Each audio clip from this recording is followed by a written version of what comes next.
to update, and by doing that, it throws everything off. Oh, you're fine. Is are we just doing audio?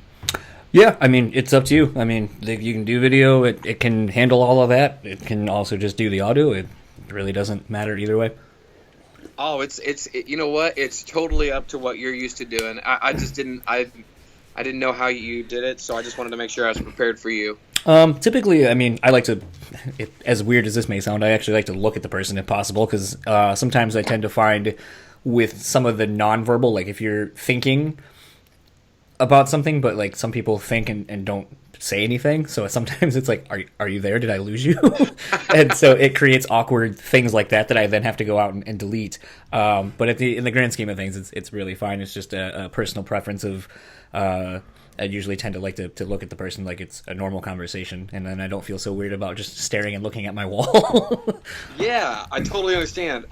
Okay, so I can do that on my phone, can't I? I mean, I have Yeah, a you should be able smartphone. to. Yeah, should What be. do? There should be an icon if it's. I mean, I haven't used the phone version in a while, but I would assume it's just the same. But there should be like an icon on the main screen that has like a little like video camera thing. And like on mine, when if I don't want to do it, I just click it off. But then you can have the option to turn it on, so it might have a like a Ghostbuster no type thing over that. Oh, okay. So I'm pulling up right now. Yep, there you are. Nice to meet you, dude. Nice to see you. You as well. It's kind of Hey, a good. I'm such a flake. I'm so sorry. I've No, been so no, hard. dude. I just did a conversation with Mike D from Killswitch on Monday, and legitimately that has been in the works for like 5 months. So it happens. Like you don't go into this thinking like everyone's gonna be like, yeah, let's do it like today. Like it's a long game. Like it's a long play. Like you're not trying to do it and be like, okay, like half the thing is just getting people and keeping engaged without being overly annoying about it. Um, Sure. but beyond that, it's just this is almost a very normal thing for me, like to where it's like, yeah, let's do it this week. Ah, shit, like something happened, life happens. Like when I Yeah. did one with Jared from Taproot last week, his kid made it into the next level of a spelling bee, so we had to push it back a day. And I was Hey, like, man, those spelling bees are serious stuff. I know. So at that point, he was like, "Oh, I'm really sorry." I was like, "No, man. Like, kids are important. Like, I understand. Like, people have families, and I mean, so do I. Like, I'm married, and I know sometimes like things change like on a moment's notice. So it's totally fine. Like, I don't really. I'm not gonna get all upset about it. Cool. That's very nice. Well, I appreciate your persistence and also your patience. So I appreciate it. Cool. Before, I mean, I always like to just generally ask this in light of maybe there being something that someone doesn't necessarily want to talk about.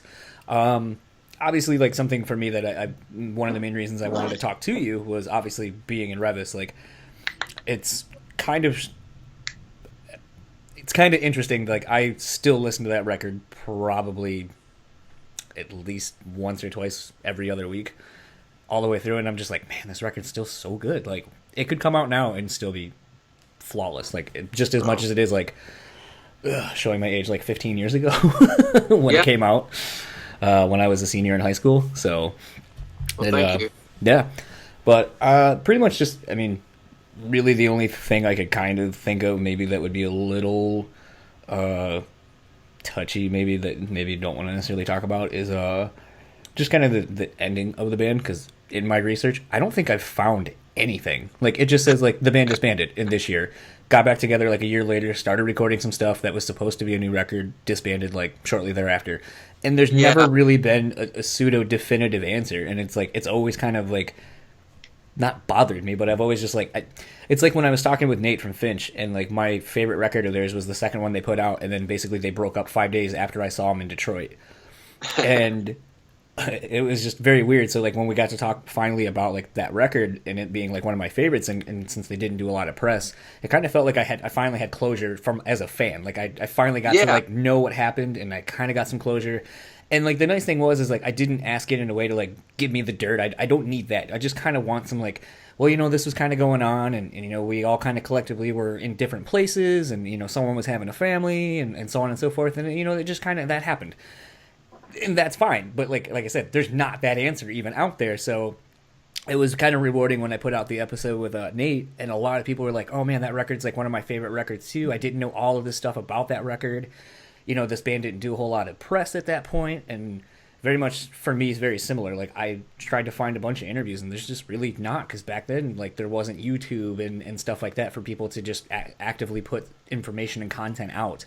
So right, we didn't have all those avenues to put all our garbage in.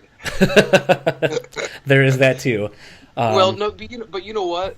And do you go by John, or is there? I mean, no, I go by John. What, okay. So I mean, like John, I can clear up a lot of stuff, and a lot of it will be probably maybe too honest, but I'm more than happy to be honest with everybody, because there's no.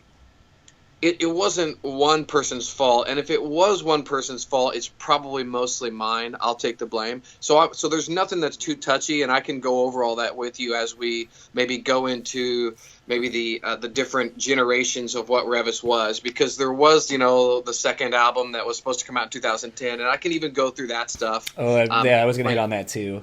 Sure. But really, like I said, that to me, because something I hate when I listen to some of these different podcasts that I listen to is sort of people. I feel like the host sort of baits the guest into trying to dump some dirt on, or dish some dirt, and it's like, I don't want that. I want an answer. I want a sincere answer to something that I've, in this case, have wanted to know for 15 years or so, and and that's just kind of where I'm at, coming from it as a fan who happens to have gotten you all these years later to maybe talk about these things. And honestly, other than that, I think to me that's really the only thing that's kind of like a little like, I could see if you don't want to talk about it, and that for me, I think that's probably one of the main reasons why we should do this, is so that people can know that, because it doesn't bother me. And like I said, most of the things, if anyone was to be offended by anything that I'm going to say, it will 99% be me. I'm not, at this time in my life, the kind of guy that would ever trash any of the other guys in the band. So I think it'll be a really good interview. Cool.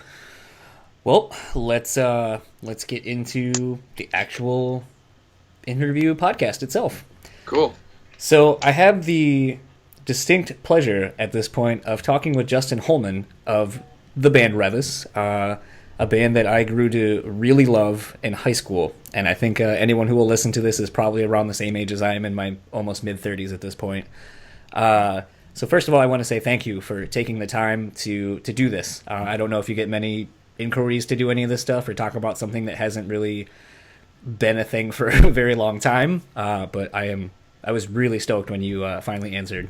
And I got to say, it took me a little while to find you as well. So, oh, did it? Yeah. Hey, thanks for having me. I'm really glad that you tracked me down, and that I eventually answered you back. Like I said earlier, I try not to be a flake. And you know what? I always think about it this way, that it seems like every time somebody's trying to get a hold of me, it's around the same time I'm trying to get a hold of someone else, and they can't, and they won't give me an answer. And so I start to feel guilty, and I was like, I better call John and let him know that I'm interested. Yeah. No, thank you very much.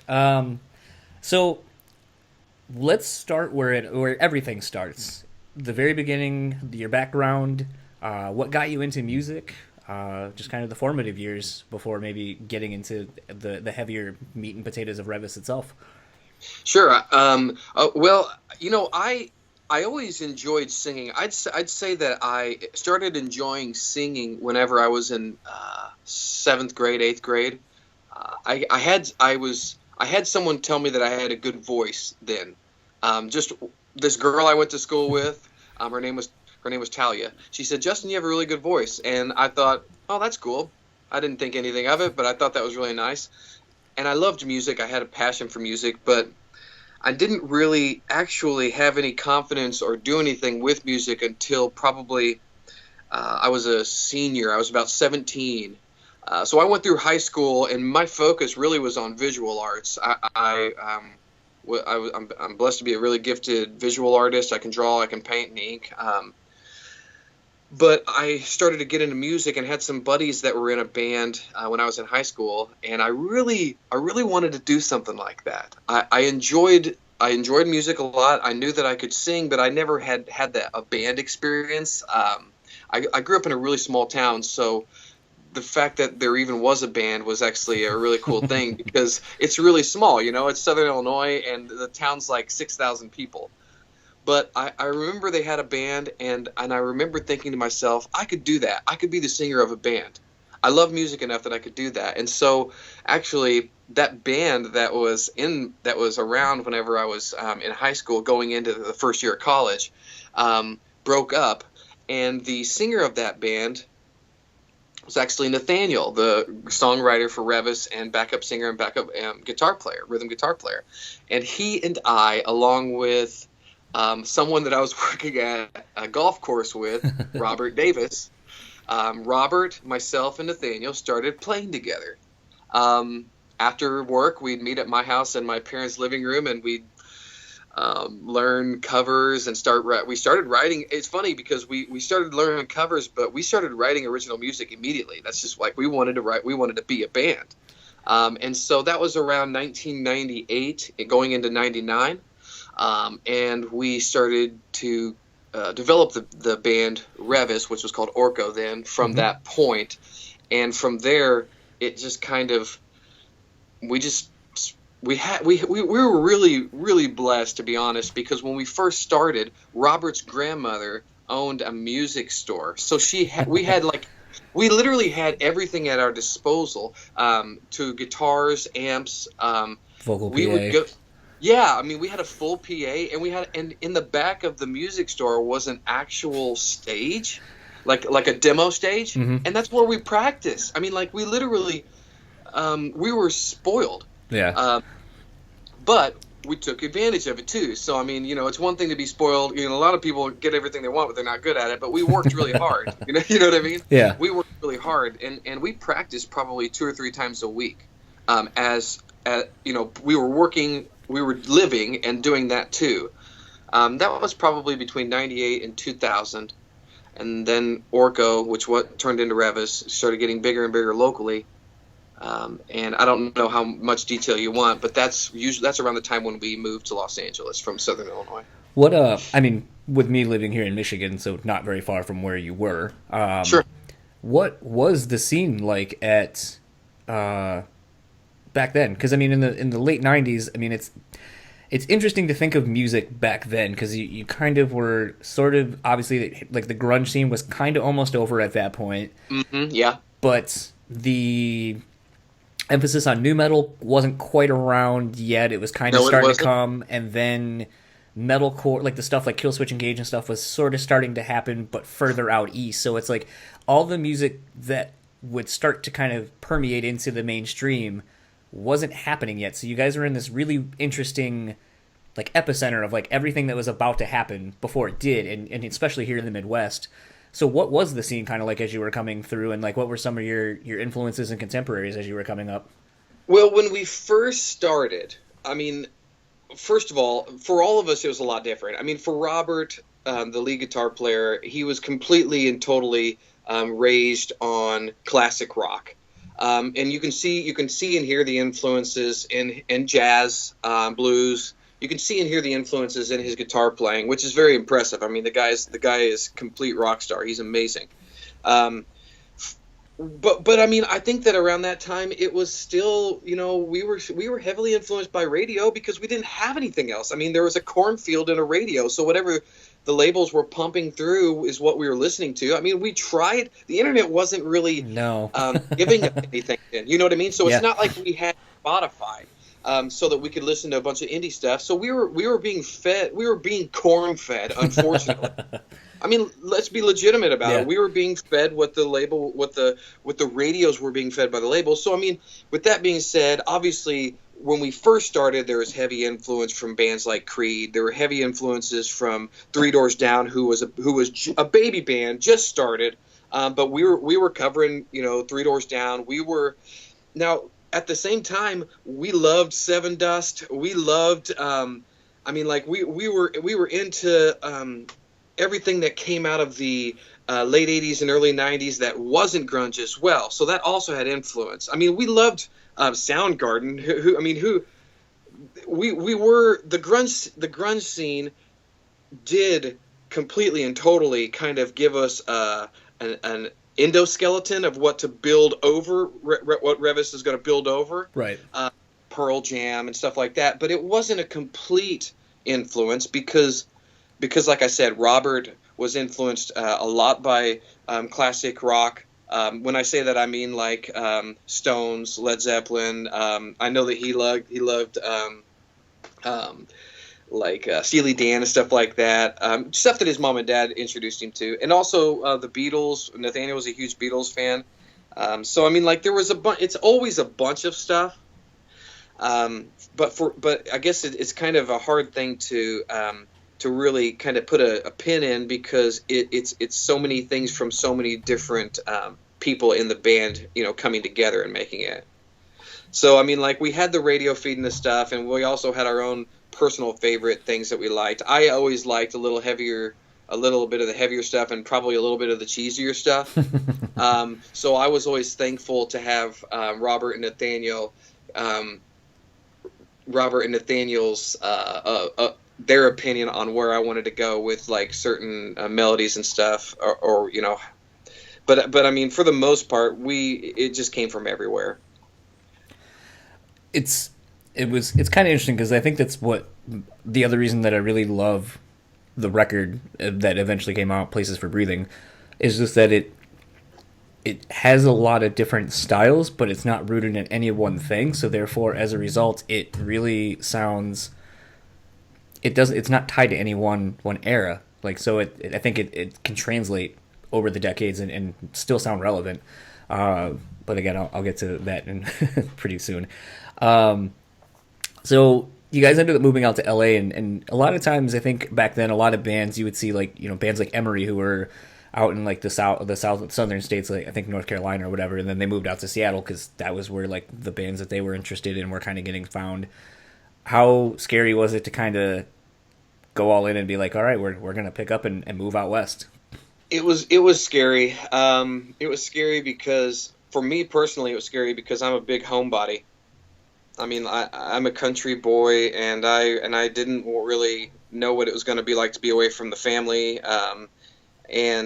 But it was also really exciting because I did have my best friends going out to Los Angeles with me, and I knew that they'd have my back, I'd have their back, and as long as we were together out there, if we were all starving, we'd be starving together. If we were all flourishing, we'd be flourishing together. And so we believed in ourselves enough to get out there and just give it a shot. We knew that it'd be hard, though. It's always just interesting because I'm always being here in the Midwest myself. It's like I said, it's very interesting to think of people, especially back then, like where, like you said, you don't have the internet, so it's not like you can just hit up all your friends or you know, look up things and then just be like, all right, well, I mean, this has got a great Yelp review and everyone seems great out here. Like, that didn't exist. So it's like the fact that you're like, all right, I hope this works. Yeah. So exactly. When I kind of read that, it's like, man, back then I feel like it was a lot bigger of a deal, a lot bigger of a gamble than it would be to do it now. Especially with, being still pretty young. I mean, for you guys, like you said, you were in the first couple years of college, so you're in your like late teens, early 20s at that point. Yeah. How long did it take upon getting out to LA to kind of get the label attention and kind of start making a name for yourselves out there? Well, it was so long ago, so you're gonna have to forgive me if I'm off on dates a little bit. But I remember that when I moved out there, I was already 21. So I have a feeling that let's see. I believe that from the time that we moved out there to the time that we got label attention was about 7 to 9 months. Yeah. And I mean, and let's be completely honest. That's weird. Yes. That's freakishly weird. I account it to the good Lord, but many people would just be like, "You got a good hand dealt to me." Now, when we moved out there, we already had someone in the industry not in the industry, but someone that was recording out there that could at least kind of guide us into like he was our Nintendo Power. He helped, you know what I mean? Like he helped us actually have a little bit of an idea what avenue to go to. I mean, playing shows, when you go out to LA, a lot of people are like, well, you just need to go out there and you need to be found, right? And so we were like, we got to start playing shows. We got to get out to Los Angeles and play the Whiskey, and play the Viper Room and all these places. It means nothing. It literally, I mean, like, it means nothing to play those shows, even, or to get shows in LA, unless you have something good for people to hear. So really, at that moment, the best thing that happened to us when we moved out to Los Angeles was that we found our manager, John Zagata, because he put us in contact with Tommy Henriksen, who recorded our first demo. Tommy Henriksen is guitar player for Alice Cooper, and he's also plays with Hollywood Vampires. Okay. Now he knew what he was doing. He knew, hey, Justin's got a good voice. Robert's got a good guitar. He's a great guitar player. Nathaniel is an amazing songwriter and lyricist. I've got something I can work with here, right? And so, and I'm not that I'm saying anything bad about Bob or Mark either. I mean, they were both stand up too. But like, he knew that he had things to work with, and so he helped us really put the sound of Revis together, or at least kind of put together the structure of what the songs could be like for Revis. And when we found him, which was about 5 months in, we were probably on the verge of leaving. But the demos that he did sounded so good that we started getting, we got one label interested in us, and then maybe a month in, we had like 7 or 8 that wanted to sign Revis. So it was very hard for like 4 or 5 months, and we were like broke, sleeping in our. It was actually around 9/11.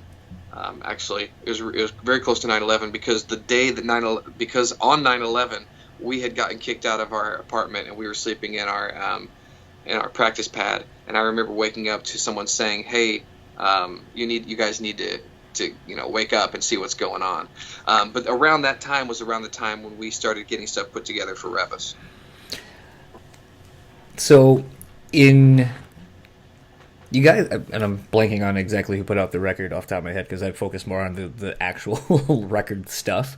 So I forget exactly who you signed with. I want to say, I thought it was like Epic or something like that. Like it's Epic. Yeah, okay. We were under Sony, which is Epic. Okay. I was gonna say, I remember it being one of the major labels at that point, not like one of the mini majors that like right the subsidiaries and such that has become what the music industry is now. Sure. So, something I've read along the many years of research that I've had at this point, something I had read that before going into actually recording Places for Breathing was that you guys demoed everything as acoustic songs. No, Thank you, Internet. Yeah. Thank you. Well, now let me just say this. I may be forgetting too. Let me just put it to you this way. Maybe what you're referring to is the fact that a lot of Revis's songs have a undertone of acoustic strumming. Mm-hmm. So like whenever we first started writing in Robert's style and Nathaniel's style of writing different stuff, a lot of the underlying guitars are heavily acoustic. So basically what I think you're referring to, which is something I think that Robert said in the past and something that Revis has said in the past, is that all of our songs are written acoustically, and so therefore they are naturally, or all of the songs for Places for Breathing, I should say, naturally they can be they can be played acoustically very easily, because that's the origin of them anyways, before there is anything put on them. Does that make sense? Yeah, no, it totally does. I just had always... It's one thing, and like you're saying, it's one thing when you're finding stuff and it says like, oh, we demo stuff acoustically, because like there's a band from Sweden, Blindside, and their guitar player always used to say like, I write everything on an acoustic guitar, because if it sounds heavy on an acoustic guitar, it's definitely going to be heavy when I play it through a distortion pedal. So that's the same idea for Revis. Okay. So, and that's kind of more in line with what I figured, was that like maybe like the beginning starts there, and then it's like, okay, like now let's switch that over to, a full band and plugged in. But I was gonna say, given that, was there ever? I mean, because you obviously did some songs acoustically or mostly acoustic that ended up on that record, and as you said, there's little nuances in the background. If you're really listening, you can hear them in the mix because it's a really well mixed record. But with that being said, was there ever talks of maybe doing like an acoustic tour or like an acoustic like EP of like some songs, just like B-sides or whatever to put out? Well, it's funny that you say that. We recorded "Caught in the Rain" acoustically. Do you know if that exists or not? I think it exists on like YouTube somewhere, but as far Okay. as like actually, and I'm sure it's because of the rights to the music and all that, but your music's at least not on Apple Music as of now. I don't know if it's on Yeah, Spotify. I don't really use yeah. Spotify anymore. Epic. Sony kind of locked it up. I don't know what's going on there, to be honest with you. I'll be completely honest. I don't know what's going on with that. The only song that was recorded acoustically was "Caught in the Rain," and we recorded that in. I want to say. It makes me wish I had one of the other guys here. I want to say that we recorded it in. It wasn't Nashville. What's the other city in Tennessee that's that's Memphis? west? Memphis.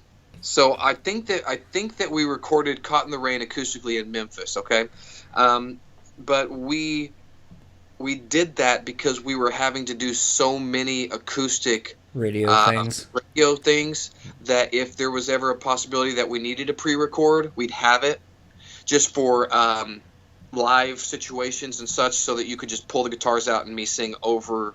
Does that make sense? Like Yeah, that it would like a backing that, track. exactly. But regarding any of the other songs, we never planned on recording them. It would have been awesome, but we never took time to do that. That I can think of. We may have done another song, but I'm pretty sure that because really doing 7 acoustically would almost be it would almost be mundane or boring because it's almost already acoustic sounding anyways in the Yeah. beginning, besides the heavy guitars coming in at the end. But that would have been really cool. But no, we didn't talk about any acoustic tour whatsoever, but mostly because we were so busy with doing, with the larger scaled tours when we were with Evanescence and such. So we had to, you have to have that big sound in the arenas and stuff like that. Yeah. I always thought Walls would have been a good, interesting one to hear, like fully acoustic, given the fact that that's kind of how it starts off anyway.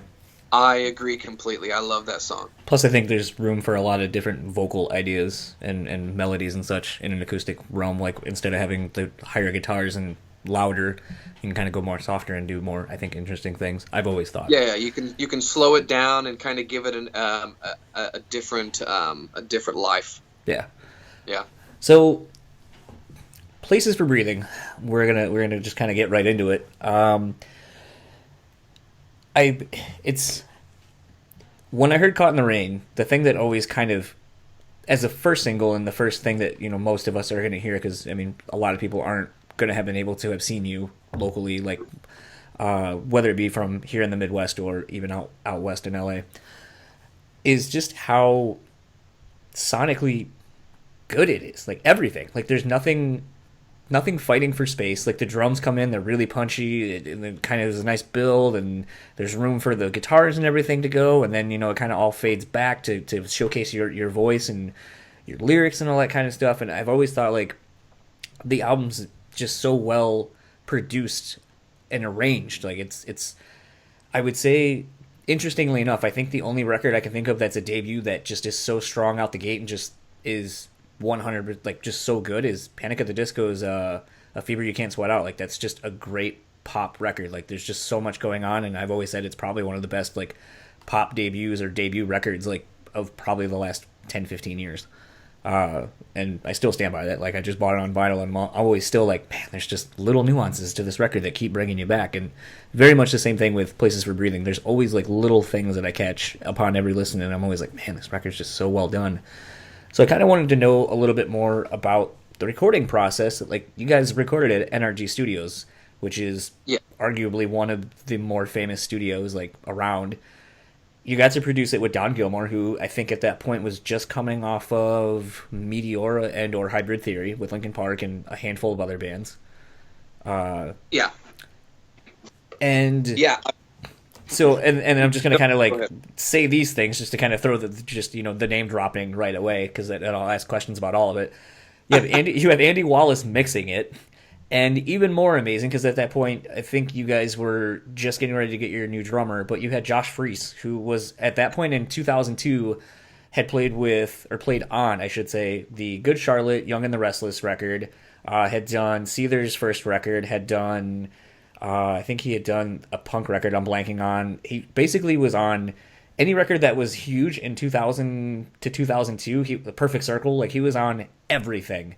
Yeah. And I don't think a lot of people know that he probably was on that record, which upon finding that out, I was like, well, of course he is. And of course this is why these drums sound so great because how could it not? But going That's into funny. your first debut record for a label, and working with all these names, what was it like kind of getting ready for it, and were the songs already done and ready to go, or was there a lot of fine tuning with Don and building these songs and making them what they ultimately would become? They were really close to where they already were. And this is and I'll just do it, the name drop again. The Tommy Henriksen, like I said, he's the one that did the demo for us that got us signed. He had was really instrumental in helping us find our sound and arrange the songs in a way that they could be presented to a major label and to a major producer. Um, the the I was blown away by seeing what Tommy did with our ideas and how he nurtured us and helped us kind of do a more original and a more natural sound for us as Revis. Mm-hmm. I'm kind of blanking on where we're going with this, but it went from there to those demos catching the attention of the record labels. Mm-hmm. And I remember, and I'm just going to go on a side note here. I remember when we were doing showcases for different labels. We did a showcase for DreamWorks. We did a showcase for Maverick. We did a showcase for Columbia, Epic, and a couple other. But I remember when we were set up to do those, we also showcased for Don because someone had said to Don, or Don's lawyer was our lawyer, and so, which that was nice. And he came and listened to us, and he was like, "It's good, let's do it." And so, first of all, so we had Don in our pocket before we signed with anyone, which I don't know if you're aware of, but having Don, who just sold 5 million records with Hybrid Theory. Basically, you can get any record deal that you want because you want anything that he's decided to do, you want him doing. So we had that and that was a huge help. But when we went into before we went into the studio, we did Pre-pro. we did some pre-writing and stuff on a separate before we started wasting time in the studio, and we just went through the songs that Tommy had arranged with us, and Don added. It's really cool. It's really neat because he's so talented, and a lot of people would be like, well, he just sounds the same. Well, just like any other artist, just like an artist, a producer is an artist, so they have their sound. I mean, if you watch if you watch a producer, a director, anybody, all their stuff's going to look a lot the same because they have their way of doing it. Right. And when he touched Revis's music, I started to hear things in Revis's music that was similar to Hybrid Theory, that was similar to all these bands that he had worked on, and I loved it because I realized, oh, this guy can like really make us shine. He can really polish us up. Mm-hmm. And so he did make some changes before we went into the studio. Nothing huge by any means, but some really small, subtle stuff that made a huge difference in the sound of Places for Breathing. With The interesting thing, like and something I've kind of wondered too, is, and we'll kind of touch on this after the Revis stuff too, but the lyrics to you talked about how you didn't you had like people, everyone kind of in the band kind of helped write everything and arrange, and so I kind of had wondered, was, because I tend to find now, and dealing with like having a lot of friends bands, or a lot of friends in bands and so forth, that sort of a dirty word that a lot of people don't like to admit as a vocalist is that, you know, they're not always the one writing the lyrics, always. And what's been interesting is like I tend to find like some of the bigger bands like readily admit that the singer, the front man, isn't necessarily the one writing all the words that everyone thinks he is. Like, case in point, like, you know, Seven Dust, you know, you have three vocalists, two songwriters themselves, like lyricists between Clint and Morgan. And Lejean a lot of times isn't the one who wrote the songs that everyone's like, man, I love Lejean because he wrote this song. It's like, no, he didn't actually. Like, it was, you know, Clint or Morgan or, you know, so on and so forth. Or, you know, there's more examples of that over the course of, you know, history of music. And so I think it's interesting. I feel like I can kind of pick which songs are yours that you wrote all the way through lyrically compared to some of the others, just kind of due to the lyrical themes that kind of seem to kind of float between them. But how was it trying to sing some of these songs with Don? Like, was there a lot of experimenting with your voice and kind of trying to find different ways to sing to make it be the best that it could, or like was again like with pre-pro and stuff like that, where the songs pretty much as they were, you didn't really need to do a whole lot and you're able just to kind of bang it out? Well, I'll drop a bomb on you. I probably, I would have to say that I contributed absolutely nothing to the lyrics of Places for Breathing.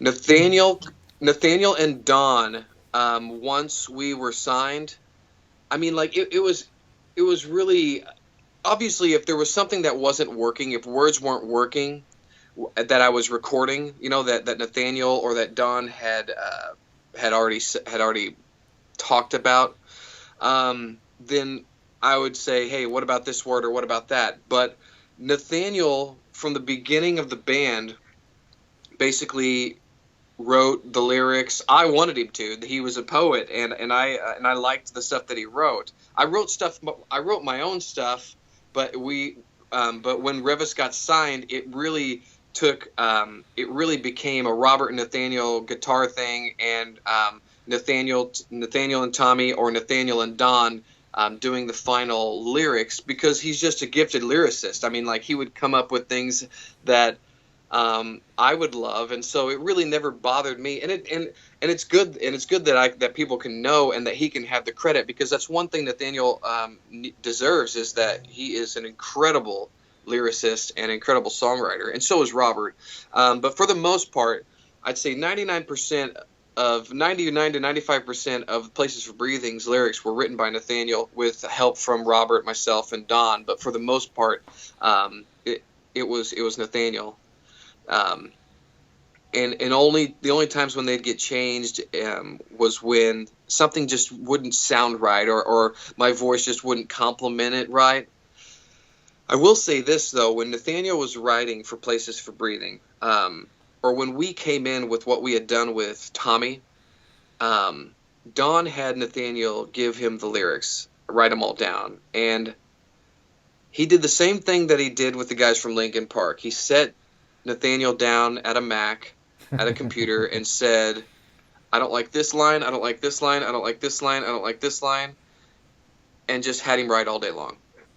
So while Robert was doing guitars, while we were tracking other things, Nathaniel was at the studio, and he was just in front of a computer, poor guy, just like pouring out his heart, trying to come up with these lyrics, you know. And I mean, like, it's not that the lyrics that he had before weren't good, but Don was like, we're seeking excellence, and we need to, you know, we're seeking excellence. And so he pushed Nathaniel, and what Nathaniel ended up coming out with was wonderful. And Don helped him a lot. You know, I'm not saying that Don wrote it, because I don't know, that was between those two, but I know that Don was by his side a lot, kind of directing him, hey, why don't you go this way with the song, or why don't you go this way? And even as small as, you know, just tiny little words here and there, or how they would be presented in a verse. That happened, but that's what a producer's for. I mean, that's why you're working with somebody like Don, is for him to say, "Hey, this is what people are wanting to hear. This is what I want to hear from Revis, from the band." And so he guided him and all of us a lot in that way. He was tremendous. He was tremendous to work with.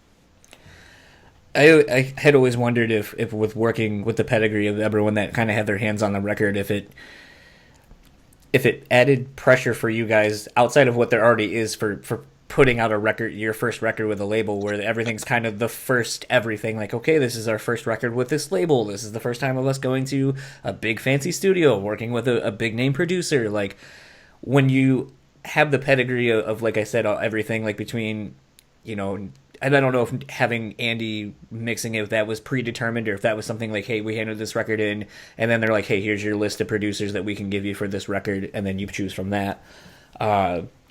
But did it make it a little more nerve-wracking to know that, like, okay, this thing's kind of coming together, we got some really great songs, and oh man, but like Don's going to bat for us, like we got like, there's a lot of expectations, or was it just kind of very all exciting and new, because it is. But I always wonder what it's like to be in your boat with all of this stuff, because like I said, like to me, one of the greatest things I think about being around people who are in bands and writing music is always like when stuff starts taking shape and it's almost done, or like you're getting your final mixes and you're getting really excited, like, oh my god, like listen to this song, like this is so great, and you're so happy for it, and like just all the hard work that went into it. But then knowing you still have, maybe depending on the promotional plan, like 5, 6, 7 months before anyone's going to hear any of this, so you're just like, right, okay. right. And then like in that time, that's when all the second guessing can happen, where you're like, is this good? I don't know. It's already mastered. They've already started printing the CDs. Like nothing can change. I don't know. Did I mess up? Like, is this as good as I think it is, or is it terrible? Like, so I kind of had wondered going into your first record release with all the people that are associated with it, was it just fun times always, or was there a lot of extra pressure you guys put on yourself due to just everyone kind of going to bat for you for this first record? I mean, there was always pressure. I mean, I think the hardest thing with us getting signed was that we were so young. I didn't know what I was doing. We were so young and we were foolish. I mean, we were very young. I mean, the oldest was mid-20s, but I mean, we were excited the entire time, and we were on cloud nine the entire time. The first moment that I knew we had something really special was after we had finished the album, or we had finished the production of the album, and I flew along with Robert and Nathaniel and our manager to New York for Andy, to be with Andy as he mixed, because Andy only mixed 2 of our songs. Oh, okay. He mixed Caught in the Rain and 7. We had Alan Mulder, another amazing talent, mix the rest of it. But I remember when we came back and we got in the car at the airport in LA and we were headed back to our apartment, we put Caught in the Rain in, and I heard the mix in a car, just on the stereo of a normal car. And I remember thinking to myself, I can't believe that I'm a part of what this sounds like, because this sounds like what I listened to when I was 18, working with these guys, and I wanted to do this. That's when it really hit me. This is a big deal. Everything, the stars have aligned. All the people that are working on this are very good at what they do, and you are a part of it. That's when that was a pretty almost all moment, where I was just like, oh, I don't know. I actually at that moment I was a little intimidated. It would seem like at that point there's a lot of expectation getting ready to roll out, because sure, it's interesting to me, like I said, between, I mean, like I book shows, not so much anymore with doing this, because there's just so little time to do everything when you are doing something creative. Yeah. But it's interesting to me, like, there are times, like, I'm still getting offered shows for, like, April of next year. And I don't think people realize, like, how far in advance things are happening. Like, you could be getting, like, a record that you're waiting for is, or a band could just put out a record and it's doing good, but people are already like, okay, like, here's your touring cycle. Here's hopefully the next 2 years if the album does well. Here's your first, like, we're going to pick a first single, probably going to have you shoot a video for it because that's going to be our lead off promotional single. Maybe if the album does well, we're going to push this as your second single. We'll look to push that out around this time. Like, there's so much that happens before everything even gets to the general public that I don't think people are aware of. And so to me, it's interesting to kind of think more back then when it was more, the music industry was more still kind of the old way that it was, very by the numbers, very how everything was. So it just kind of made me wonder if how that rollout kind of looked like. Now your album's done, it's getting ready to come out. Like, what were some of the, because obviously you guys shot a video for Caught in the Rain, and from what I remember, it played a lot on like MTV2 and stuff like that. Like, it was getting a lot of airplay, and even I think on whatever, like the pseudo college MTV channel was at the time, or whatever. And Fuse. Yeah. I remember getting a lot of airplay, not so much on the radio itself, at least not out here, and just kind of being like, wow, this, that old cliche thing, like, this band must be huge, like, making tons of money, selling lots of records. I see it everywhere I go to buy. And so what was the reaction? Like, was it as popular as it seemed like it was? What was that? What was the reality? Yeah, I mean, because, like, there's my perception of like, man, this record's so good, and like the people I would play it for, like, this is a great sounding record, and so on and so forth. But in my little bubble, it's like, okay, like, you guys must have been huge. And the one of the bigger things, like, the two bands I can think of for me at the time that I was like, wow, you're touring with this band and this band, like, holy shit, you must be like boatloads of money and all that kind of stuff. One was Oleander, which I now in my my wisdom now, I realize they were not as big as I thought they were. But when they came out with that "Are You There" single, I was like, oh my god, this is like the greatest song I've ever heard. Right. And I still like that song. But it's one of those things, like, I quickly realized Oleander wasn't as big as I thought they were in any realm, and it's not a slight on them, it's just the reality of the situation. Like, I thought they were bigger than they were. But then, and I did too. And then, like, Evanescence, like, in my head, it's like, oh man, I'm looking back at it, like, Evanescence is huge because they're getting on all these great tours, being the support. Now fast forward, over a decade and me booking shows, I understand that a lot of opening bands on support bills, unless they're like big arena tours, probably aren't making a ton. Still probably aren't. You're still probably in a van. You're still not probably getting great per diems or guarantees at your shows. It's more about the selling of the merch and getting your name out there, and the cliche, like, oh, it's the exposure you're going to get. It will pay off later, and it does. But what is the reality? Am I like way off on the fact that, like, the album, like, took off, or was it just kind of a nice steady climb as a whole? It was a pretty steady climb. It was pretty dead up until we got it on a tour, on a bigger tour with Oleander. Then we were able to also jump on some shows with. When we did our first round with Evanescence, that really helped us a lot. We also jumped on one with Fuel, and that helped us too. There was a flood of alternative rock at that moment, so really we were as much as you would think that we're huge. There were just as many other bands that were that huge. Because, I mean, we were competing with Chevelle, we were competing with a bunch of other newer bands that were breaking Benjamin, bands like that were really, they were freshman bands as well, and so we had them to go up against too, regarding airtime, radio airtime, and also just finding shows to play. We were poor, man. I mean, we were also bad with our money, and to be honest, no one in the band really cared to be a part of management. So, like, we had a manager, but none of us really had that maturity level yet to we were like, no, we're going to do this. We're going to do it this way. We're going to take care of ourselves. So that was one of the main things that ruined. I mean, like, I'll be honest with you. One of the main things that ruined Revis's first attempt at or attempt at building a foundation was that we rode on the fact that other people are going to do things for us and we can just show up.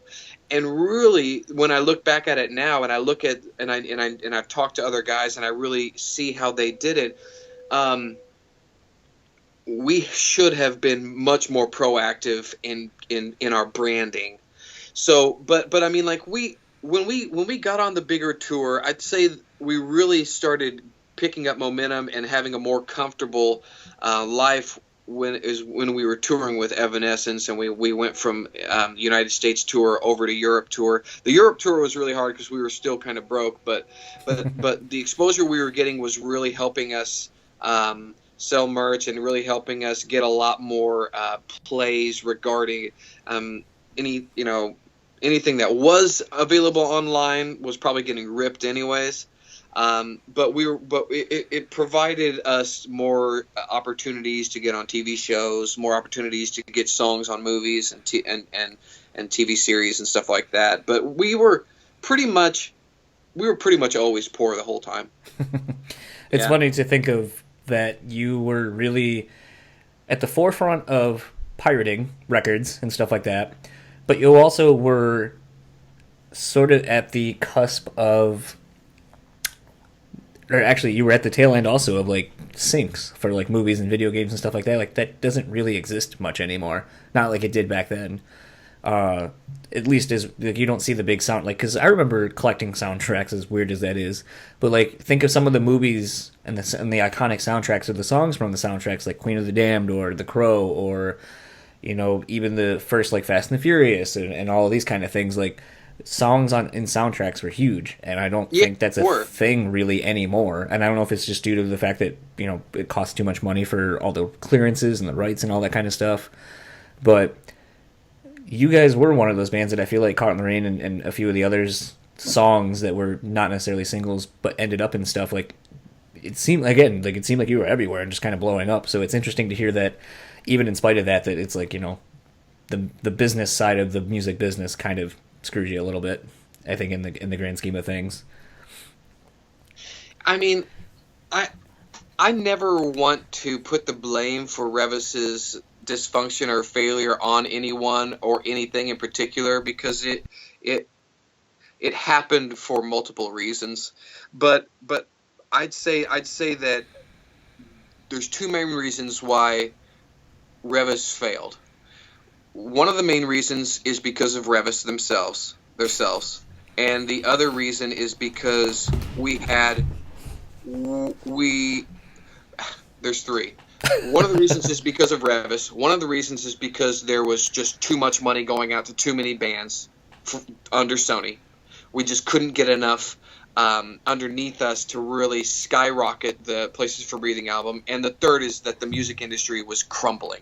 All of it was because of the internet. Things were changing, and we were at that point where if you were already established, you could probably keep floating. But if you weren't, you either needed to get picked back up by somebody and have somebody else put more money underneath you, or you were going to sink. In the label that you were at, if you were a small dog, which is what we were. I mean, there were a lot of rock bands in the roster, in Epic's roster and in Sony's roster. So there's a few reasons, but for the most part, there was a merger and stuff like that.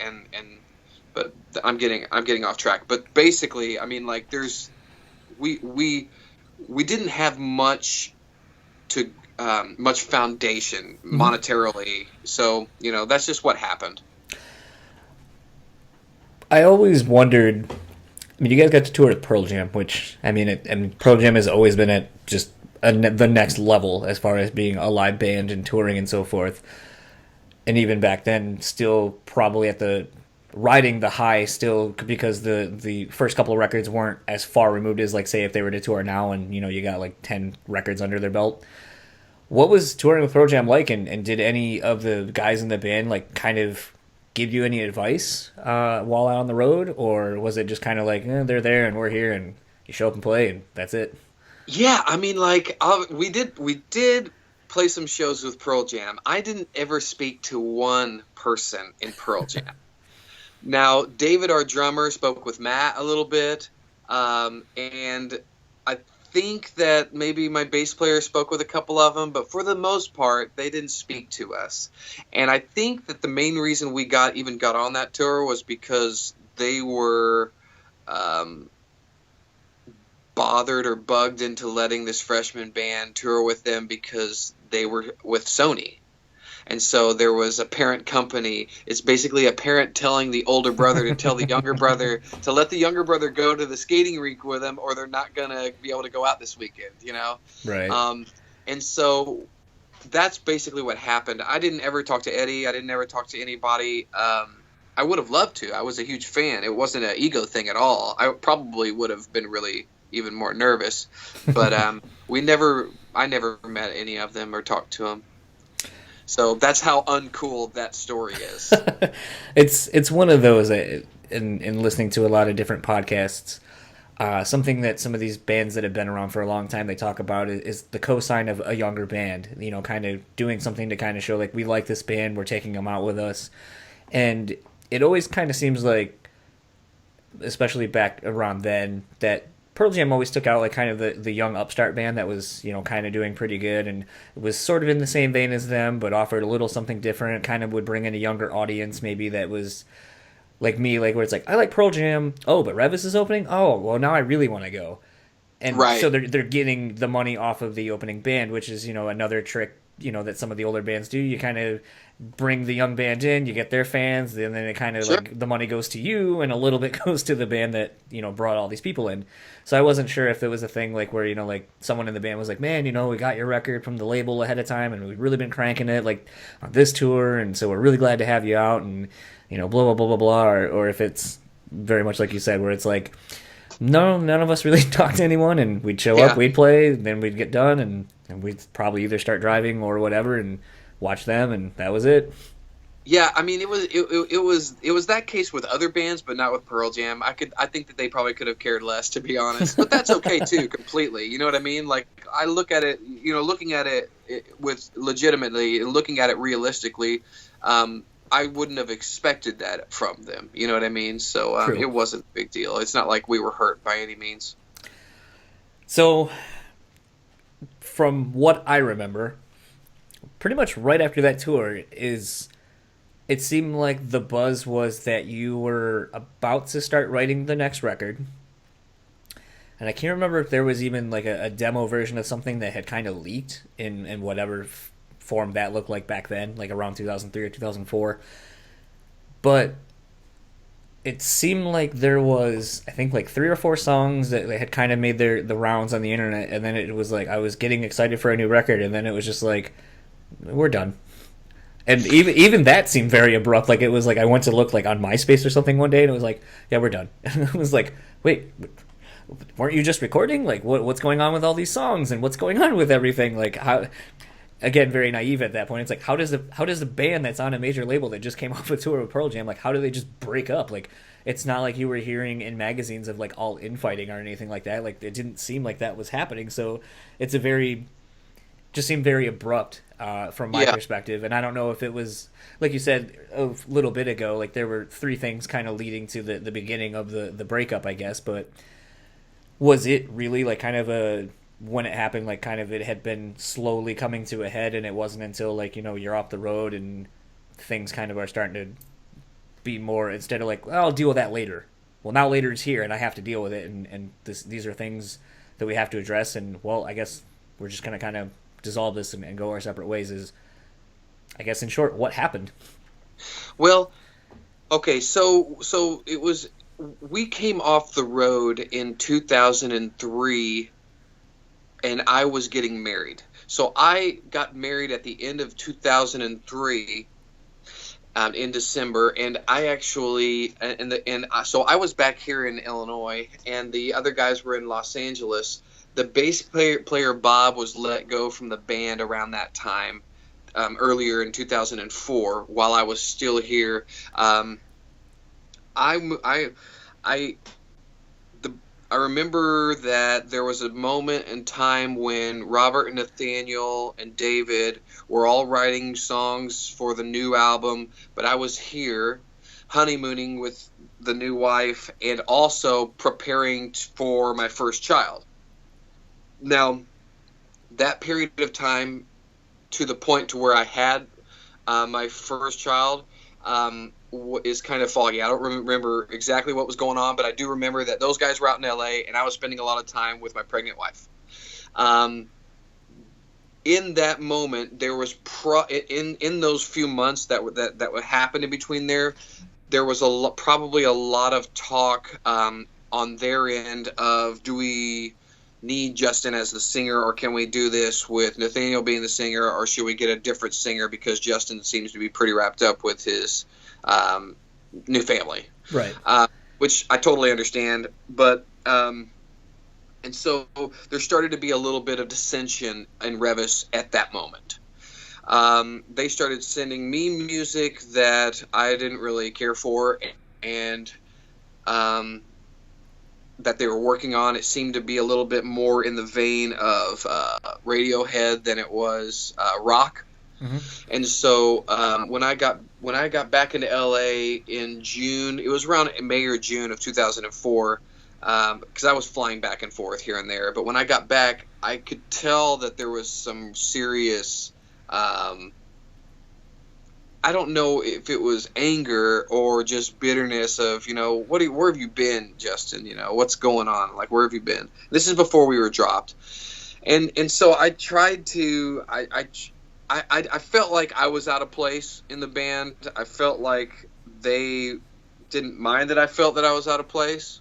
But I understand now, looking back at it, that they were just aggravated that I wasn't putting in much time with the band. That's where it really started to kind of fall apart. Because, and I take blame for it, for my, my part of it. I do think that when we started recording and writing that second album, we got hooked up with this guy to help us. He was kind of our Tommy Henriksen of the second album, and to be completely honest, his name is I'm having a blank, drawing a blank right now for his name, Tony something. Anyways, the guys me and the guys were writing with him and kind of putting things together for the second album with him, and I didn't like any of it, really, man. I mean, like, I can pretty much get into something and not be, I was pretty much into it. Like, I was singing things and being like, okay, this is cool, but it didn't have that places for breathing, that passion with it. Right. And so Tony Daniels, no, not Tony Daniels, I don't know his last name. Anyways, it doesn't matter because he's not very good, and I don't care if he hears that. He's not, like, it wasn't very good. It wasn't very good.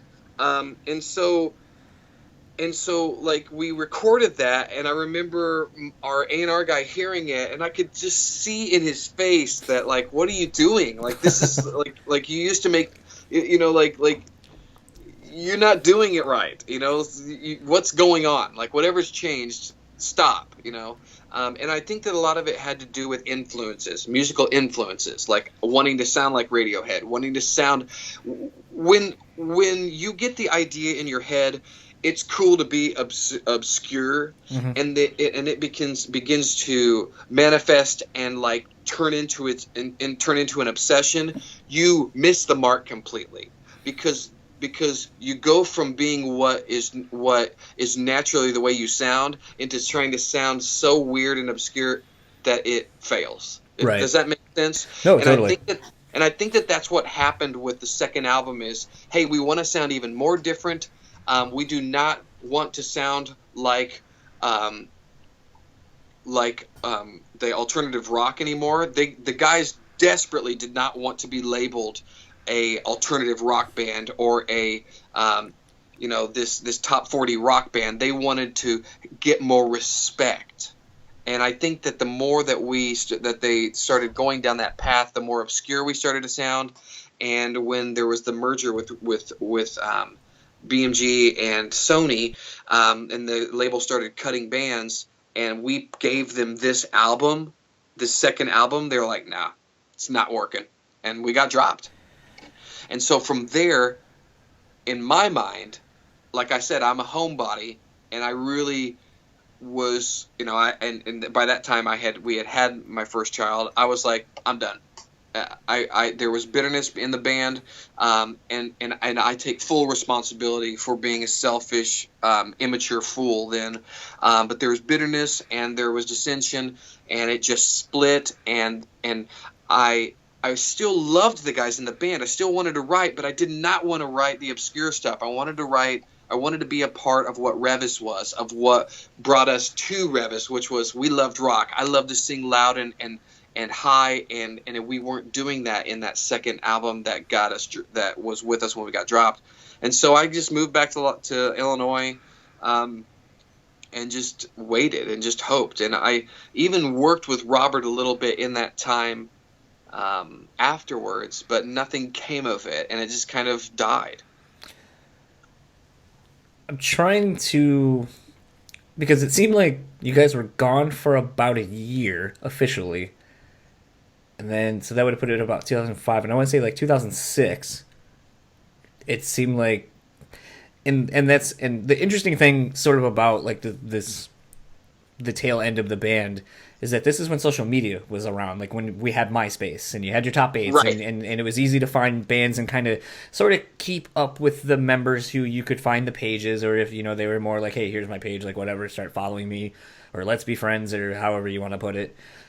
And I remember the band wasn't, because at that point you didn't understand, like when a band was gone, it's like, well, they still have a MySpace page and they have all these listens and all these friends and blah, blah, blah, blah, blah. That it's like, so are they done? Because they have it. Because in my head, it's like if you were to be gone, it's like, well, why not just delete this thing? Because you don't need it anymore. So like, as a young person who didn't really understand social media when it first came on, it's like, well, I don't understand this.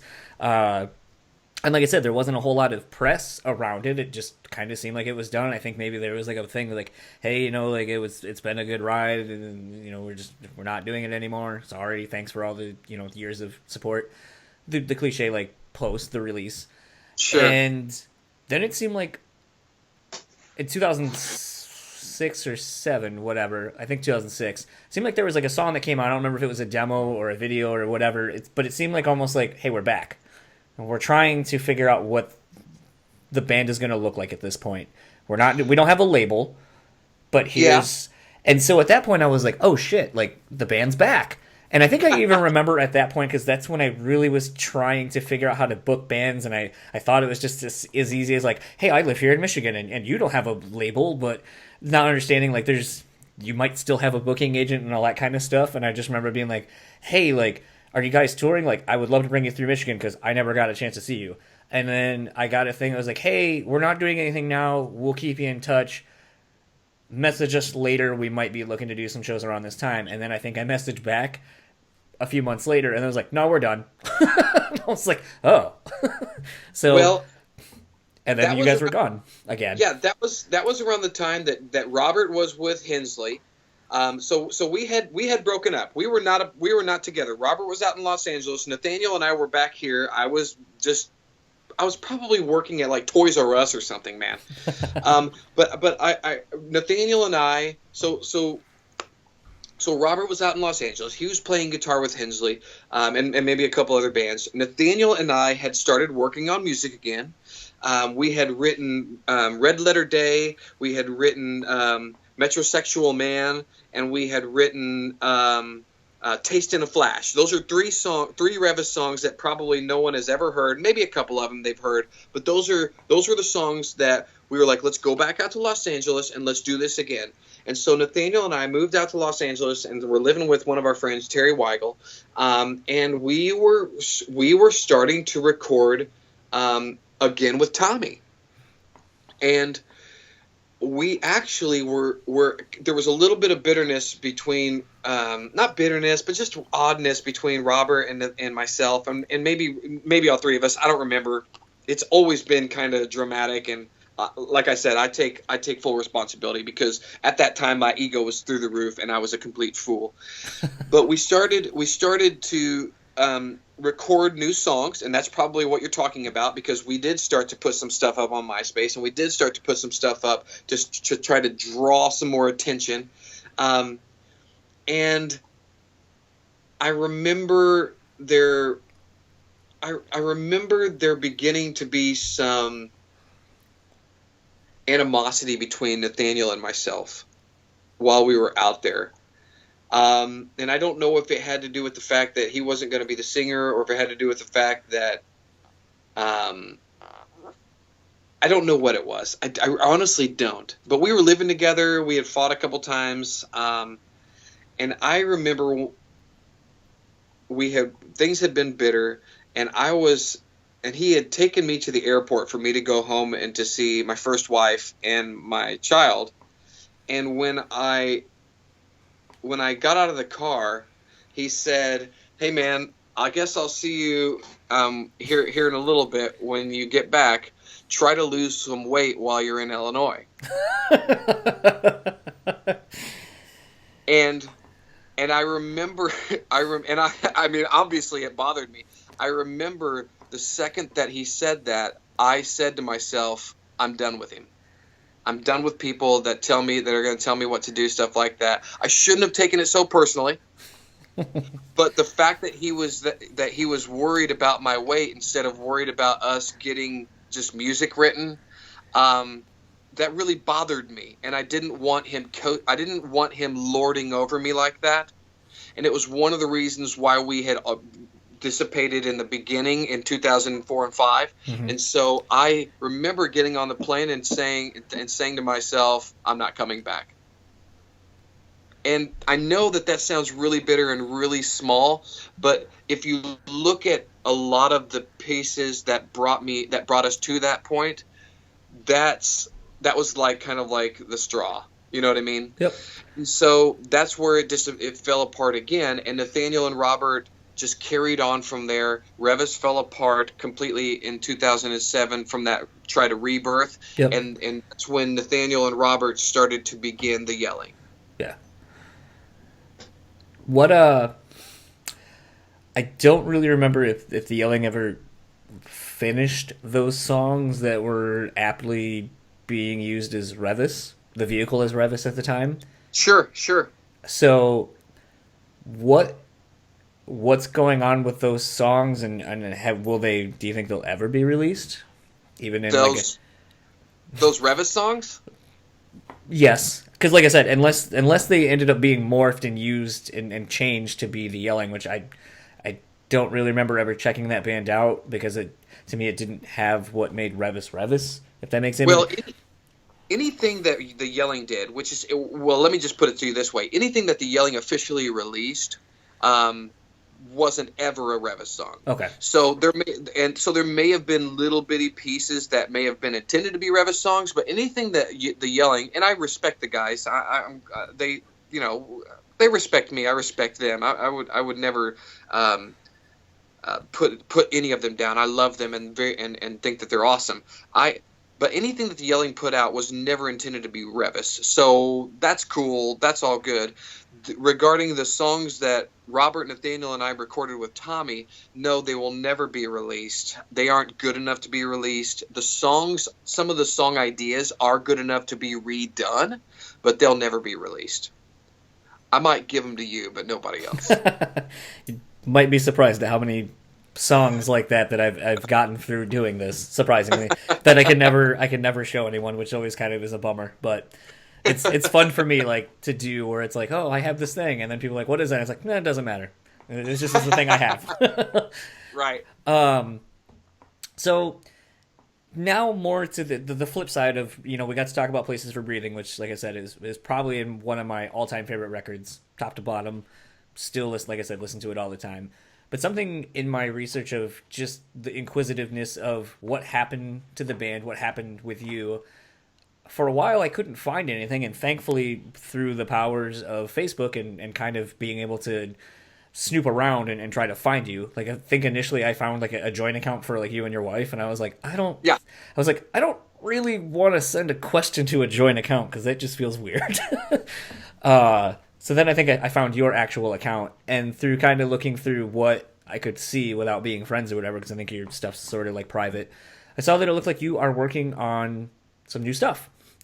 Potentially a new record, or at least working with some people, and you're providing the vocals for it.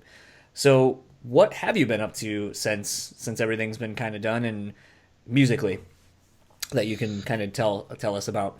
Yeah. Well, I last year I decide I well, let me just say this though. I want to say this because a lot of people will wonder because it really matters so that people know what's going on with Justin Holman.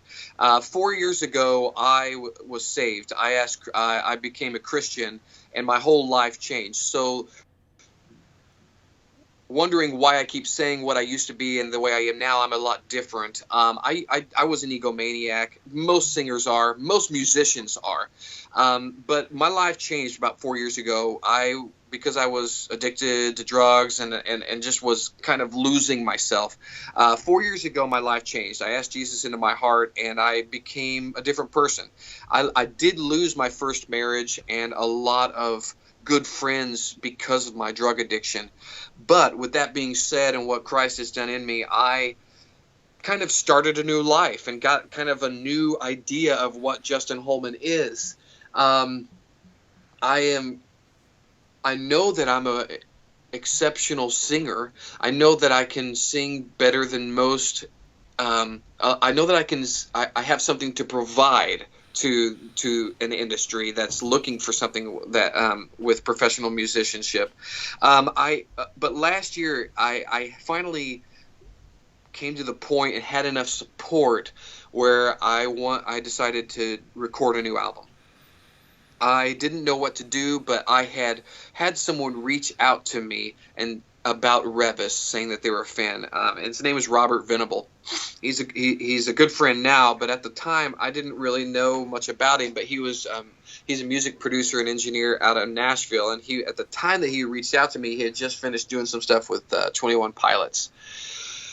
I reached out to him and I said, "Hey, if I can put together the funds, would you help me make an album?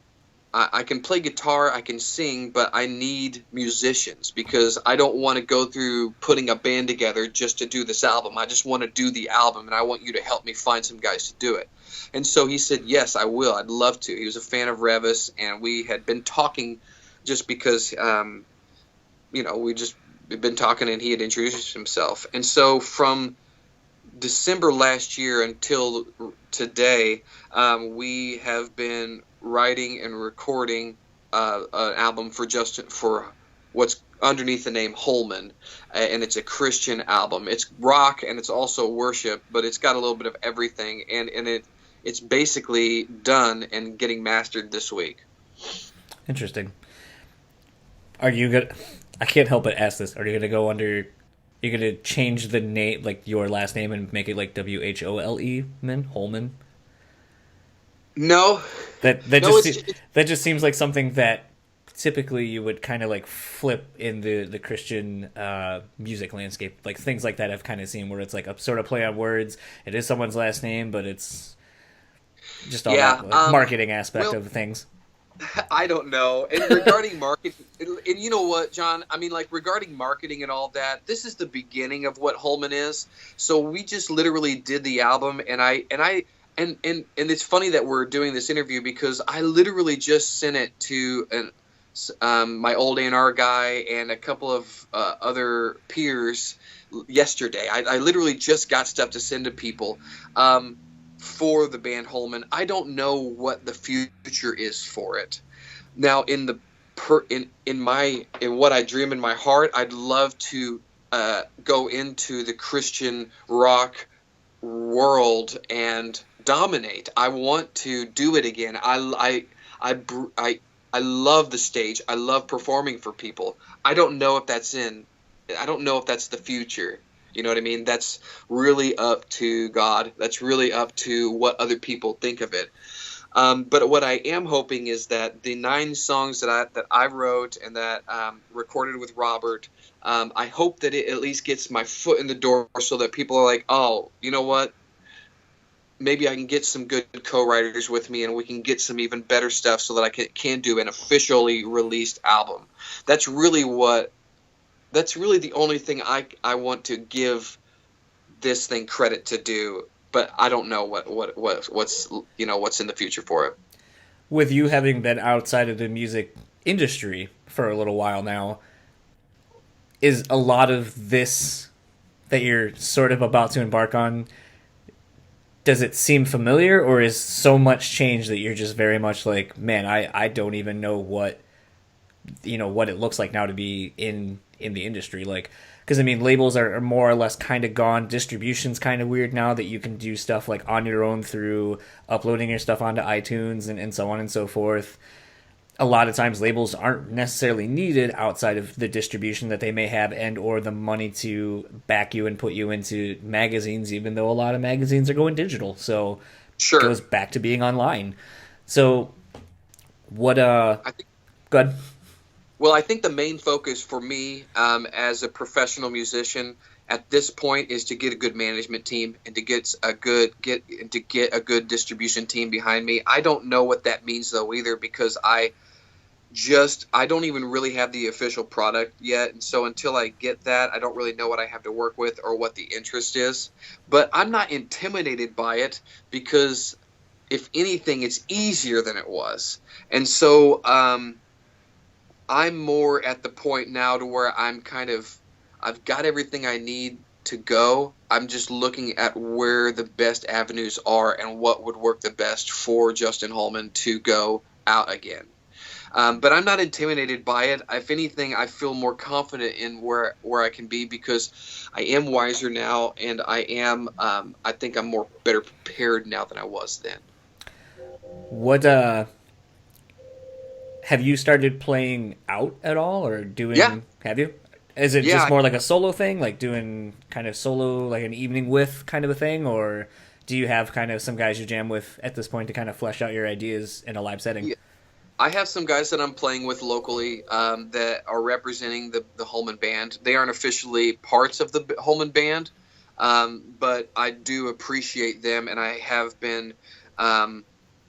We have been having a really good time playing. I've had 2 different larger event venues where it's basically been more of a night of worship. Since it is Christian rock, I do find that worship is a very important part of what I do now. But we've had that locally here at Marion, Illinois, and we've had a few hundred people show up, and it's been really awesome.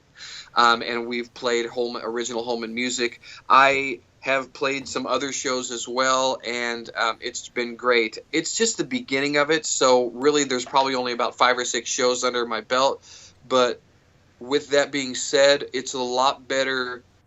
I have a lot more excitement now that I've touched the stage and kind of dived back into it. It makes it more realistic. Gives it actual life, and so I'm excited to see what's to come, what kind of tour we can get on, or what kind of group we can get attached to maybe do some more shows.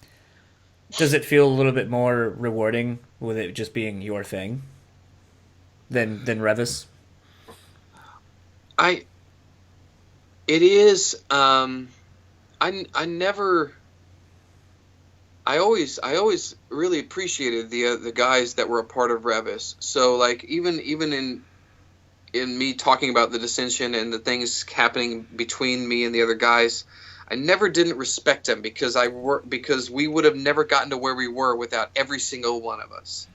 Um, but I am there is something really special about having your own baby, and it being your baby and you getting to just do it the way you want to. It doesn't mean it's going to be the best though either. You know what I mean? That's the one thing that I know is that me doing this and me being the only writer, I know that it limits me. let's be honest in saying that most of the time, whenever an artist does a solo thing, it's not as good as the band that it came from. That's across the board. I don't care who it is. Um, from what I've heard of people doing it, and so I know that me doing what I'm doing has limited me, but at the same time, I'm just trying to get a foot in the door, and so my ego tells me that if I get the opportunity to ever do something again with Revis, it will be wonderful. It will be great because you'll have a bunch of mature guys coming together to do something that is going to be for the best of what Revis was. And also for the Christian realm, if I do something, if Holman becomes something more than Holman and actually becomes a band and I get to write with a full band, it will be much better than anything that I could do alone. And so it's kind of a catch-22. You don't know. They're both really good for different reasons. Right. You know what I mean? So that was pretty much all I really had as far as the questions about everything. Awesome. This is tentatively where I ask if there's socials you want to plug for anything. I don't know if Holman has a Facebook page or any of that stuff yet. If it's still too soon to have all that. Yeah, I mean, definitely follow me on Instagram. I'm always posting stuff there. It's Holman _official _ music on Instagram, and then I do have something on Facebook. It's the same thing. Yeah, the Holman _official _ music. It's one of those. It's those words. Look them up. I'll find it and then put it in the outro to this. Yeah, guys, I apologize. No, and so find me on Instagram, find me on Facebook. I'm posting stuff up there as I get new things. I'm putting it up there, and just so you're aware, I am getting masters for this new Holman, the Christian album that is under Holman, and as soon as I get the masters, I'm going to be uploading it up to Spotify and iTunes, so it'll be available there to anyone that wants to hear what this new sound is like. It has rock in it. It has, although it's Christian, it has a rock sound to it, and I know that some people that liked Revis will still enjoy this. Mm-hmm. And who knows what the future is? I know that I've got a lot more songs, and I've got a lot more of some heavier stuff too that I'm going to be doing for the future with some other guys that I've been working with, but I don't know when that will be done because I want to let this get some meat behind it and see what it's going to do first. Right. And then lastly, I always like to end these episodes with a song. So what would you like me to play the episode out to? And maybe give a little story as to why you chose the song, or if it's one of your songs, then maybe a little something behind that. Okay. This puts me. You put me in a spot. Yes. Can it be funny, or does it? Does it matter? It doesn't matter. I've had people plug their own new song for something they're doing. I've had people. When I had Mark from Atreyu on, he was the first person to really throw the curveball of not being the person I'm talking to's band. He was like, "Man, I've been listening to Turtles All the Way Down by Sturgill Simpson. That's the song I've been listening to a ton lately." And he goes, "And it's probably not something people think I listen to or an artist I listen to, but so let's do that." And okay. So at that point, it was kind of a curveball for me, and because usually everyone's like, "Well, I'm on here kind of promoting a new song or a new band or something, so yeah, play the new single," and it's like, okay, that's fine. But that was the start of people being like, of someone being like, "Oh, you know what? I've really been enjoying this, and here's why I've been enjoying it. So play that." So. Oh wow, there's so much good music, and I listen to so many different things.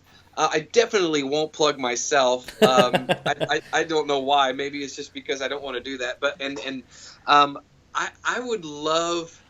I think that I really want you to play "Living in the Sunlight" by Tiny Tim. Okay.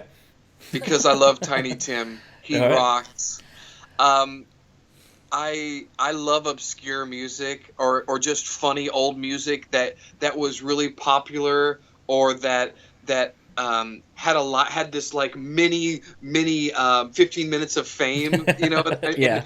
There's something about "Living in the Sunlight" by Tiny Tim that I think is so awesome that just got missed. And when shows like SpongeBob play obscure music like that and make people realize that, oh, you missed this, it makes my heart smile. Right. So please do that song. That song's awesome. Yeah, I definitely will. Thank you again for your time and taking the being so honest about everything and just taking the time to chat tonight. So hopefully this wasn't too bad for you. It wasn't bad at all, man. I appreciate you having me on, and I hope that we can do something else too. Again, Yeah, when you got some music, we can if either a when you put it out, I can kind of listen to it and do all that stuff, and maybe see if I can't shop it to some of the different stuff I do, like writing for. awesome. And